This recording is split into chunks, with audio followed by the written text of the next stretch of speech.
Maraming, maraming salamat. Maraming salamat, Secretary Go. At ngayon po ay handa na po tayong tumanggap ng inyong katanungan. Tina Maralit, Manila Times. Good afternoon, ma'am. Ma'am, recently the Philippines achieved its highest ranking in 21 years in the World Press Freedom Index, as reported by the Reporters Without Borders. This was mainly attributed to the government's boosted efforts to address media-related threats and attacks. Your comment on this? Yes, definitely. That's good news. The President is delighted with that latest ranking of the Philippines in relation to its upholding the press freedom. Okay, it shows that the President respects one's right of expression and the responsible journalism. So maganda pong ito po ay maganda po na naipapakita ng Pangulo na the President is not gearing towards dictatorship. Malaya po ang pamamahayag na nakikita po natin sa kasalukuyan. Ma-follow-up lang po.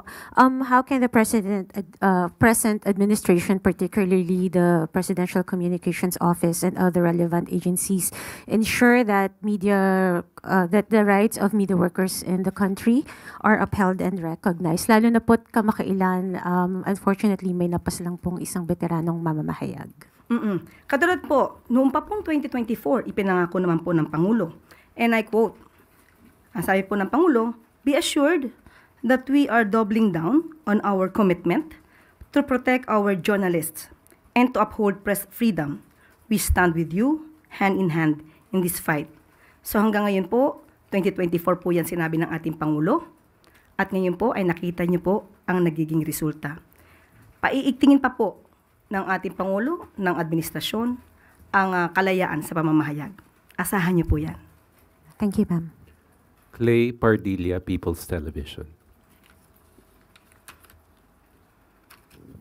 Good afternoon po, Yusek. VP Sara Duterte calls the complaint against Congressman Pulong Duterte a part of the administration's political attacks. Your reaction po? As I have said during the last press briefing, that the Vice President should have at least leveled up in her discussions, in her responses in certain issues. But it seems that she never heard anything in regard to that. Or she just refuses to listen. Hindi siya nag-level up. Mas parang bumaba pa. Inuulit niya muli ang kanyang mga excuses na pamumulitika, politicking. Kung ito ay patungkol sa inyong kapatid, sinabi niya po sa interview, hindi pa niya nakakausap si Congressman Pulong Duterte. At malamang ay hindi niya rin po nadinig ang interview sa kanyang kapatid. At ito po ay nasama na po sa news. At and I quote, sa Tagalog po ito, pero he said it in Cebuano. Sa akin mga kapatid na Davaoenyo, ngayon nakita nyo na naman ang video. Matagal-tagal na yon nangyari. Sige lang, decision nyo po pa rin kung sino ang iboboto nyo sa pagka-congressman sa unang district. Di ako makikialam sa ni Duterte sa wikang Cebuano. Cited po ito sa isang news article ng Abante. Now, kung inamin naman po ni Congressman Pulong Duterte, ayon sa kanyang pag-interview, hindi niya tinanggi ang video.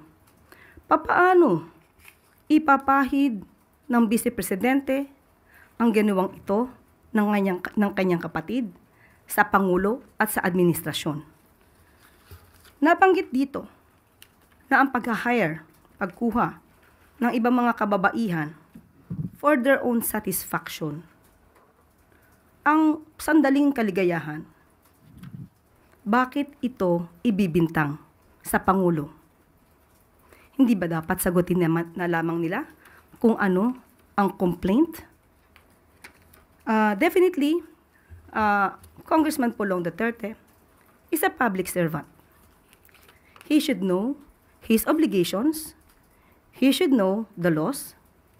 He should know what good traits of a leader should be. Or what good traits that a leader should describe himself. Ma'am, follow up po. How does Malacanang CVP Sara publicly defending Kong Pulong and their history of siding with figures involved in serious crimes like Pastor Quiboloy, who's facing sexual abuse and human trafficking charges? Yun na po ang nangyayari. Ganyan po ang nangyayari kapag ka po kakampi, kaibigan, parang gustong agad ipawalang sala at kailangang ibato ang kasalanan sa pamumulitika. I just would like to remind you of one of the episodes of Gikan sa Masa Q&A.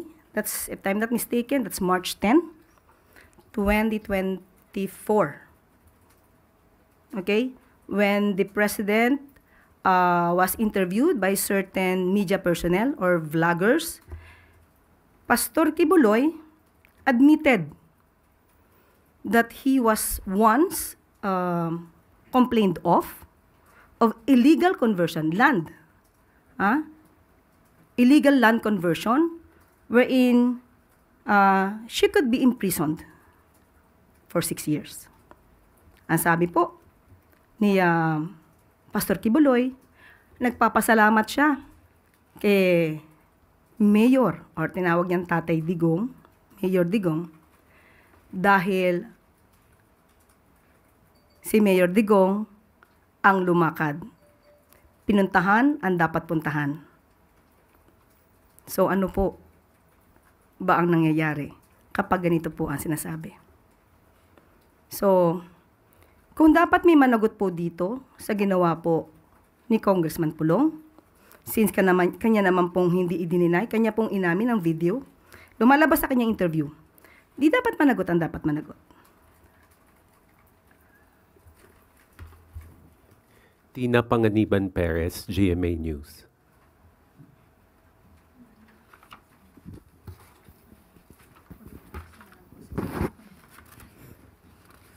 Good afternoon po, Yusek. In a recent interview, Vice President Sara Duterte said every time may issue raw po against the Marcos administration, inaatake raw po ang mga kalaban. And may I read part of her quote? Merong namatay sa Amerika at nandoon sa loob ng kwarto si First Lady Liza Marcos at nandoon sa police report. Cocaine yung sinasabi nagkalat doon sa kwarto na yon, ay bigla na lang nilang hinila, kinuha, dinukot si Pangulong Duterte. Your comment po, ma'am. Sa kanya pala lang galing ang fake news. Siya pala ang source ng fake news na ito na pinapakalat laban sa unang ginang, kay First Lady. Unang-una po, kailangan pa ba natin paniwalaan ang mga ganitong klaseng istorya na nanggagaling sa Vice Presidente? Tandaan po natin, dumating si First Lady sa Pilipinas, March 10, 2025. Kung gusto niya pong alamin yan bilang Vice Presidente, may records po yan. March 11, nagkaroon po ng event si First Lady with the representatives of Girl Scouts of the Philippines. That's May 11, 2025. Pwede po ba natin ipakita? Yan. Makikita po natin na kasama niya ang ilan sa mga representatives ng Girl Scouts of the Philippines. Nandiyan po si Dr. Cristina Lim Yuson, National President, Mrs. Teresita Gonzalez, GSP Central Board Member, at si Mrs. Rosaline Davadilla, National Executive Director.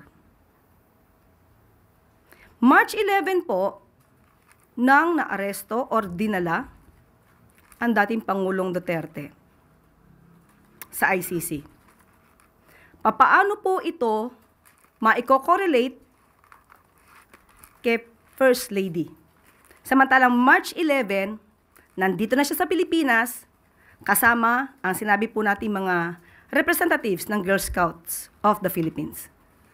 Ito po, ang sinabi ni VP Sara, ay walang paggalang sa pamunuan, sa organisasyon ng Girl Scouts of the Philippines. Pinapalabas niya na ang event na to ay hindi nangyari. Bilang Vice Presidente, hindi po ba dapat inalam niya muna kung itong mga taong pong itong nabanggit ko from the Girl Scouts of the Philippines ay totoong nagkaroon ng meeting sa ating First Lady. So, tanong natin, dapat pa bang paniwalaan ang mga sinasabi ni Vice Presidente kung sa kanya naman pala nanggagaling ang mga fake news at disinformation na ito? Ma'am, the Vice President was also asked about the alleged increasing or intensifying drug problem in the country. Your assessment po, ano po yung assessment? Increasing drugs? Opo, drug Cases? problem. Okay. Unang-una po ay nadinig natin ang kanyang sinabi. Ang tanong lang natin, doon sa reporter, saan po kaya niya nakuha yung kanyang datos para sabihing lumalala ang problema ng illegal na droga sa bansa? Maaari po ba nating ipakita ang mga naging accomplishments ng PIDEA at ng PNP?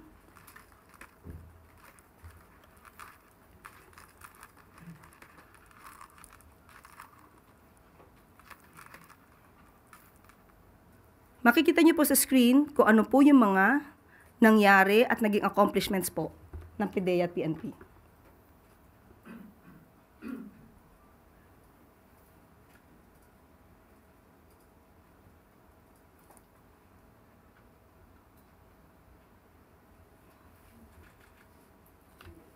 So, saan po kaya nanggagaling ang datos na itinatanong kay VP Sara? Hindi po totoo na lumalala.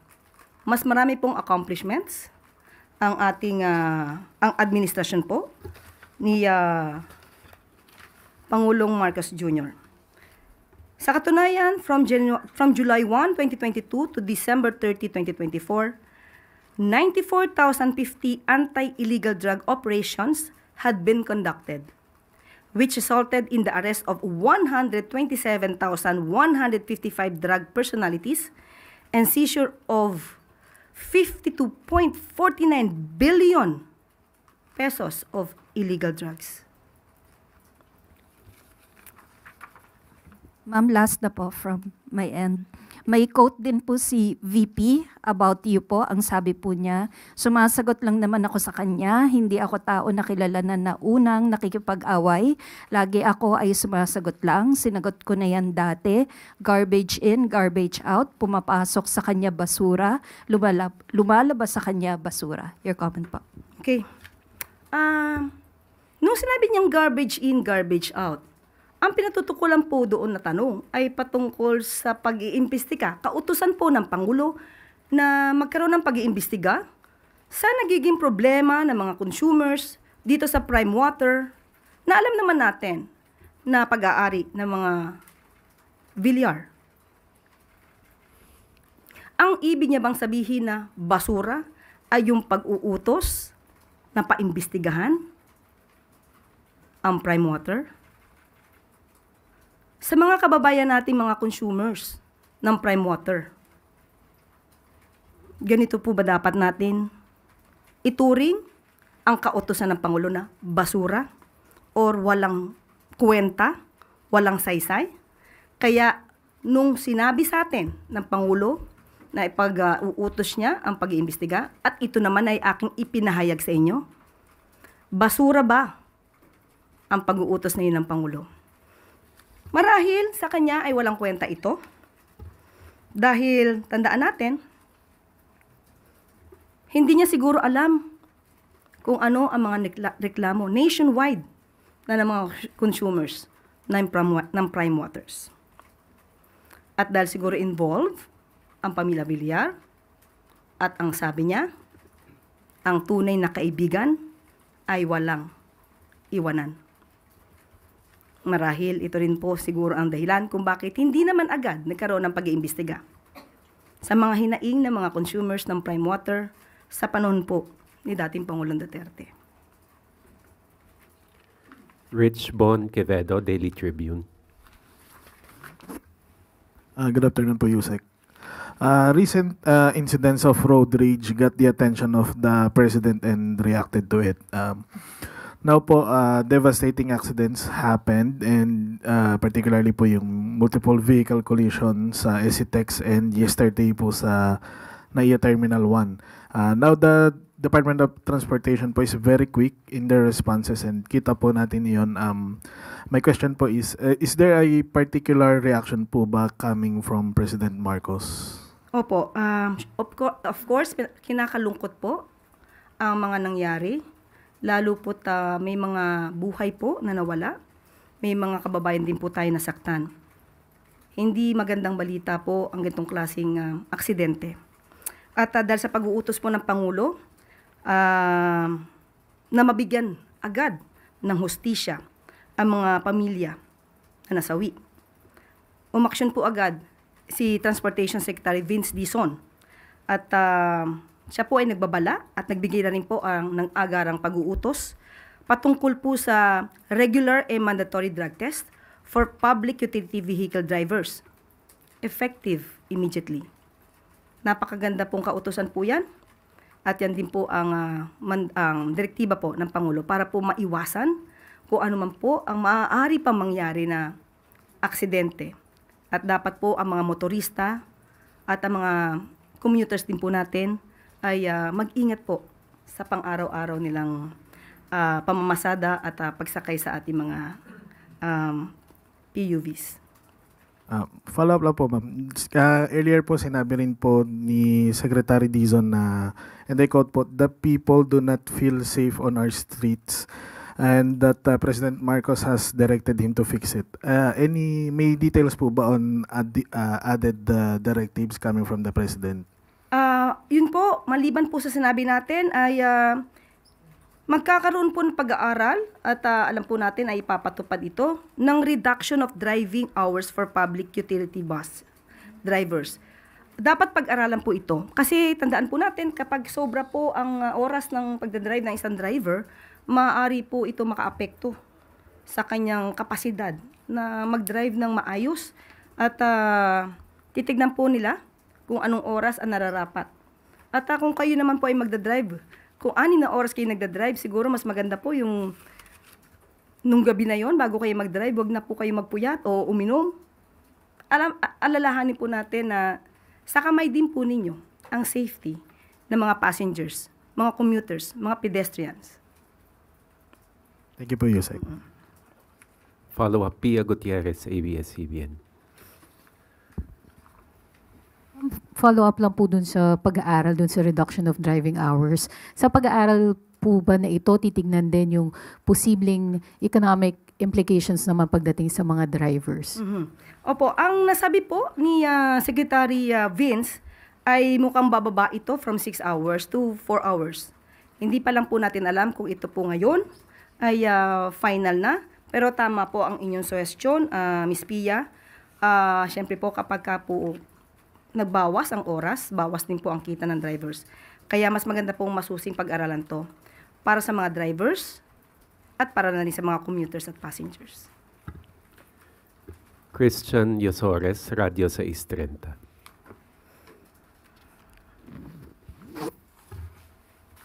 Ganang hapon, Yusek. Can you confirm lang po yung report na nagpatawag daw po ng spiritual at planning session si Pangulo sa mga cabinet officials nitong Sabado? Ano pong napag-usapan at nailatag na plano sa session? Well, maganda po kasi nagkakaroon din po ng mga pagsasama-sama ang Pangulo at ang kanyang mga cabinet secretaries. Opo, nagpatawag po nung Sabado at of course, nabigyan sila ng spiritual guidance para sa kanilang pagtatrabaho, hindi lang para pang bilang isang public servant, kundi para bilang isang individual. At hindi makakalimutan ni Secretary Sani Angara ang sinabi ng Pangulo. And I quote, "Walang tulong o pabor ang masyadong maliit para sa publiko at para sa isang kalihim ng departamento. God is in the details." End quote. So maganda po ang nangyari pong ito dahil unang-una po very light moment naman po ang nangyari at may paggagabay po spiritually. One follow-up lang, ma'am. Pero meron po bang ibinilin or specific instruction si President sa mga cabinet officials, lalo na po ngayon na we're halfway na po ng administration? Unang-una, hindi po siya kasi cabinet meeting. Of course, pag-uusapan kung paano ba maipapatupad ang anong dapat ipatupad para sa taong bayan. Pero aside from that, it's more on spiritual guidance ang nangyari po. Tuesday New DZBB. Hello ma'am, pwede pong maitanong ko sino po yung spiritual personality na nag-conduct sa kanila ng spiritual guidance? Dumating po si Father Tito Kaluwag. Opo. And how long po yung duration ng spiritual guidance? Sa ngayon po, wala po akong detalye kung gaano katagal ang nangyari pong spiritual session. Eden Santos, Net 25.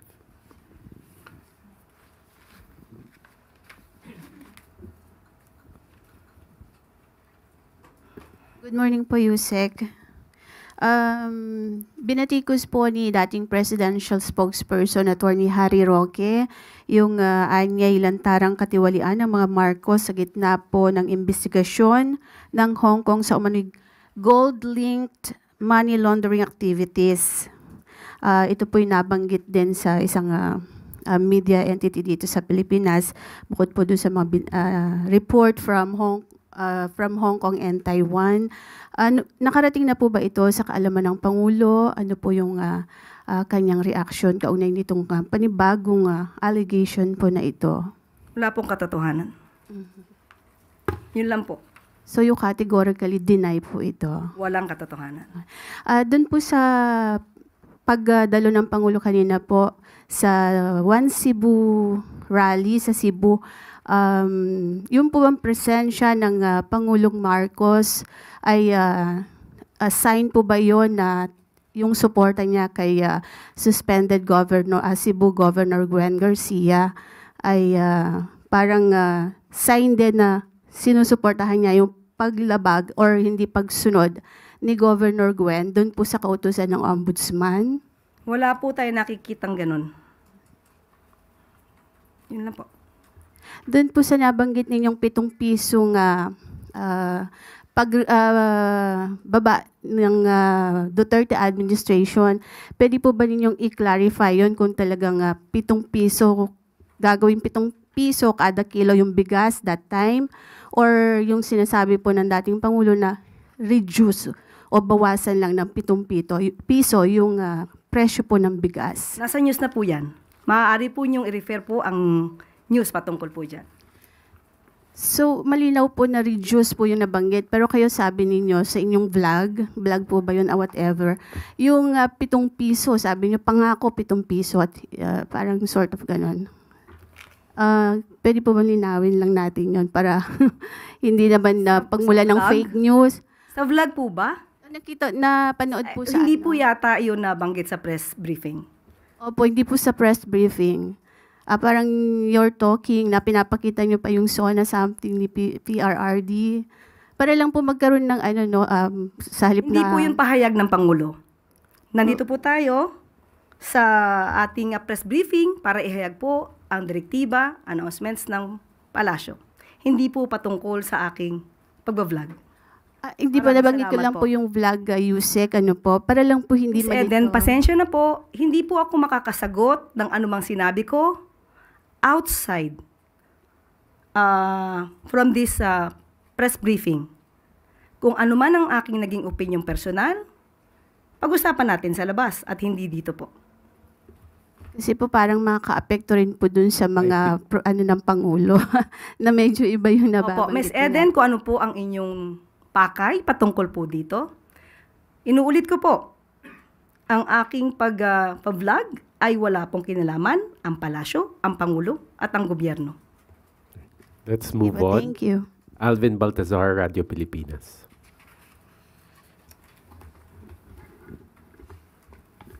Yusek, good morning po.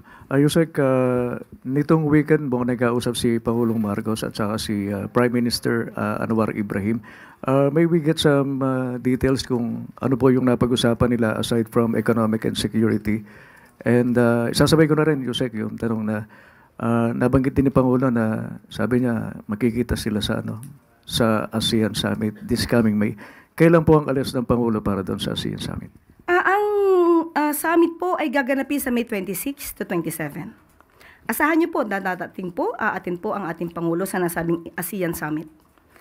Ang napag-usapan naman nila ay nakikita po natin sa body language at sa magandang pagngiti ng Pangulo. Ibig pong sabihin ay napag-usapan nila mga hamon sa ekonomiya at seguridad na maaaring kaharapin po ng ASEAN. At nais po din nila kung ano pan po ang issues patungkol po sa ekonomiya at seguridad, maipagpatuloy po ito at mapag-usapan sa ASEAN Summit ito po sa Kuala Lumpur. At kung di po ako nagkakamali, nabanggit din po na wini-wish po ni Prime Minister ng good luck ang ating Pangulo sa darating na eleksyon. Last Salamat po.